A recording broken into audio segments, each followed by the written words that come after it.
Hello साथीहरु, good afternoon, good morning, good evening. Welcome back to my new another video. Welcome back to my YouTube channel. अनि आज चाहिँ म तपाईहरुलाई चाहिँ सानो अपडेट दिनु पर्यो मेरो युट्युब फ्यामिलीहरुलाई भनेर चाहिँ अनि फेसबुक फ्यामिलीहरु त अलिअलि यादै छ है। सो आज चाहिँ मेरो है त अपडेट दिन्छु ल तपाईहरुलाई। म चाहिँ सिलिगुडीमा छु भनेर तपाईहरुलाई अलरेडी मैले भनिसकेको छु। सो म चाहिँ अहिले सिलिगुडीमा चाहिँ मेरो घर बनिँदैछ है साथीहरु। अलिकति अपडेटहरु दिएको, भोलि पर्सि मेरो मेमोरिज पनि हुन्छ। र यहाँ चाहिँ सबैजना काम गर्नुहुँदैछ, यस्तो खालको छ नजाराहरू है, यहाँ यस्तो छ। सो साथीहरु यहाँ हेर्नु सक्नुहुन्छ तपाईहरुले, घर बनिँदैछ। यहाँनिर काम गर्दैछ लेबरहरू है, बहिनीहरू काम गर्दैछ, बहिनी दिदी जो भयो भने। सो यहाँनिर हेर्नु सक्नुहुन्छ यति बनेको छ। अब छत ढलाइको लागि चाहिँ प्रिपेयर हुँदैछ है। यहाँनिर सबै छत ढलाइको लागि गर्दैछ। अनि यस्तो कोही के गर्दैछ, पानी आउने जस्तो भइरहेछ मौसम है।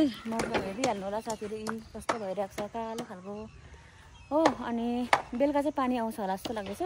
गरम छ साथीहरु, यस्तो ढुस्से हुँदा पनि घाम लाग्यो भने के पारा हुन्छ होला।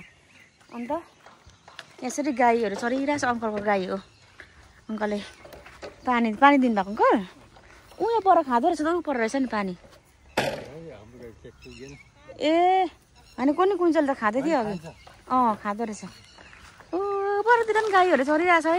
यहाँतिर चाहिँ यस्तो छ साथीहरू हो, इन्फर्मेसन हजुरहरूलाई। सो अहिलेको छोटो अपडेटलाई चाहिँ तपाईँहरूले हेरिदिनु होला है। अनि त्यहाँ काम भने चाहिँ मेरो हस्बेन्ड माथि हुनुहुन्छ। म चाहिँ एडिट नगरिहाल्नु पऱ्यो साथीहरू, एकैचोटि हाल्नु पऱ्यो कि। अनि हेरिदिनु होला है त। अनि यसो सेयर गरिदिनु होला, लाइक कमेन्ट गरिदिनु होला है, मलाई सपोर्ट गर्नु होला ल। आजको लागि चाहिँ यति नै सर्ट एन्ड स्विट अपडेट दिएको ल। ल साथीहरू, बाई बाई।